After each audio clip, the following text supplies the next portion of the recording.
Muy bien, vengo con Luis Gasulla. No tenía el gusto de conocerlo, Luis, y lo conocí a través de este libro fenomenal. ¿Cómo estás, Luis? Muchas gracias por la invitación. El negocio de los derechos humanos. Lo tengo ahí, el libro mío, lo voy a mostrar. Es un gran libro que exige una gran valentía hacerlo, de alguien que se identifica con el tema de los derechos humanos, es decir, no es alguien que es un detractor. ¿Por qué se ha producido esto? Bueno, esto comenzó, desde antes de la llegada de Kirchner. Me parece que Kirchner leyó los vientos de cambio de la sociedad luego del 19-20 de diciembre. Adolfo Rodríguez Sá intentó también acercarse a las madres de Plaza de Mayo. De hecho, en las breves semanas en la que estuvo, recibió a Eve Bonafini. Eve Bonafini salió encantada de esa reunión. Y Kirchner tomó ese cambio de la sociedad que, luego de 10 años de menemismo, con el indulto y todo lo que había significado, deseaba una participación dentro de sus políticas de la bandera de los derechos humanos. Tenía que tener en su vereda a los referentes máximos de los organismos, como Eve y Estela, para que ese discurso no fuese contradictorio. Eve y Estela funcionaron como un escudo ético fundamental para sostener las políticas, algunas reaccionarias y, digamos, entre comillas, de derecha, económicas de estos años de kirchnerismo. Y la cooptación fue mutua.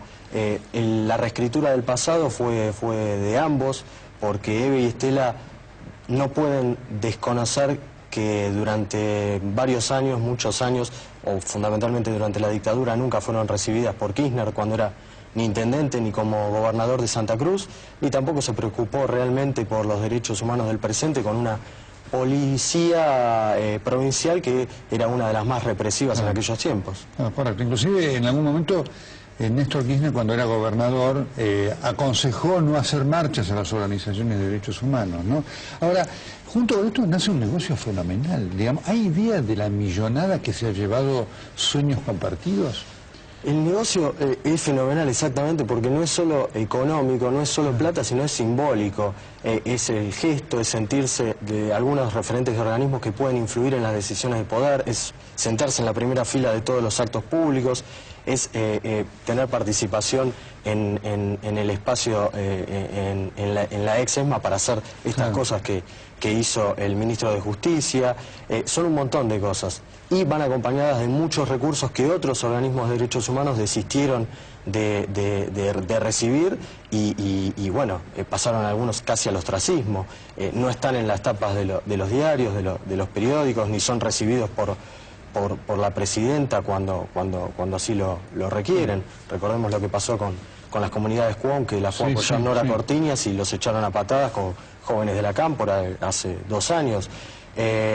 En relación con la fundación fue una idea, la construcción de viviendas en inclusión social, una idea, un sueño de Eve Bonafini, que llevó a la práctica el ex apoderado Sergio Joclender con maestría y genialidad, como dicen los propios ministros que formaron parte de ellos, y después fue el chivo expiatorio ideal a quien había que echarle las culpas. Es decir, los ministros sabían de esa maestría y genialidad por los negocios oscuros que daba pie, ¿no?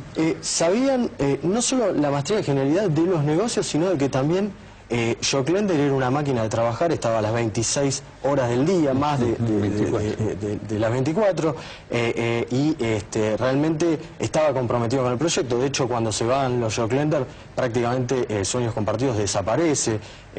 Ahí está una complicidad de parte del gobierno, porque se coloca, y un error también estratégico de parte de Eve Bonafini, que coloca a su propia hija, que no tenía idea de cómo manejar una fundación tan inmensa, que era, digamos, la fundación que más plata recibió de un gobierno, sin contar a la Fundación Eva Perón, que violaba sistemáticamente las leyes de construcción de obras públicas, porque jamás hubo una licitación, los convenios venían abrochados desde Casa Rosada, los empresarios que así levantaron las quejas a los funcionarios de turno fueron silenciados, como pasó en el Chaco, donde el negocio prosperó más que nunca, y en donde para el libro encontré algunos funcionarios que reconocieron que existía tasa de retorno, que había lavado de dinero, que muchos sabían, pero bueno, así sucedió.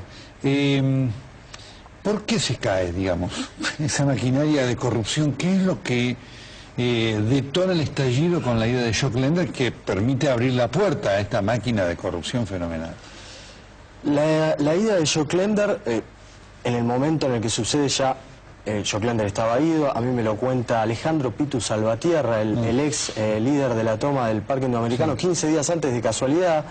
Y ahí, en el Indoamericano, comienza el fin de Jock-Lender, porque el rol del ex apoderado fue poco feliz, y también el manejo que se produjo en la fundación. Ahí, cuando se toma el Indoamericano, estaban instaladas las casas móviles con bien grande el cartel de Mildorec, donde se iba a hacer esa presentación con la presidenta de Brasil, que finalmente sucede unos meses después, en enero, en Casa Rosada. Y hubo una interna feroz en el que Jock-Lender tiene la orden, o él da la orden, de resistir como sea los tiros, esa es la verdad. Y algunos señalan de que los primeros disparos, recordemos que en el Indoamericano fallecen 3 personas, provinieron inclusive del propio obrador de Piletones, enfrente del barrio. Esa es una de las razones. Otra, de la muerte de Néstor Kirchner. Néstor Kirchner tenía llegada directa con Jock-Lender, o Jock-Lender tenía, mejor dicho, llegada directa con Néstor, y ahí empieza a caer en desgracia, y después algunas advertencias internacionales que le hacen a la presidenta con el tema del lavado del dinero. Tengo la última pregunta, además, insisto, el libro de lectura obligatoria. ¿Eve de Bonafini sabía esto? No solo Eve sabía, había cosas que podía no saber. No solo Eve, sino gran parte del gobierno. Hubo una institución como la UIF que cajoneó un expediente presentado por exdiputadas de la coalición cívica casi un año. Hubo una justicia que a casos de militantes y de personas que denunciaron los desaguisados no las escuchó, y les contestaban inmediatamente cuando se presentaban a algún organismo público que meterse con Eve, con Sergio Jock-Lender, era ir contra la presidenta. Hubo una legislatura porteña que cuando Jock-Lender pide más fondos a Macri, lo reciben los diputados del Frente para la Victoria prácticamente como si fuese un héroe. Hubo un poder cómplice que hizo la vista gorda por conveniencia, o vaya a saber por qué. Luis, te agradezco tu presencia aquí, te felicito por el libro, por la calidad de tu trabajo y por la valentía que implica haber investigado eso y escribirlo. Muchas gracias, señor Luis. A vos. Luis Asulla, siempre digo esta frase, que no es mía. Me la dio una vez Bob Woodward, con quien compartí una experiencia periodística inolvidable, que la tenía en su escritorio. El periodismo honesto es un instrumento fundamental para hacer a la sociedad más transparente y honesta. Es lo que este trabajo de Luis Asulla refrenda.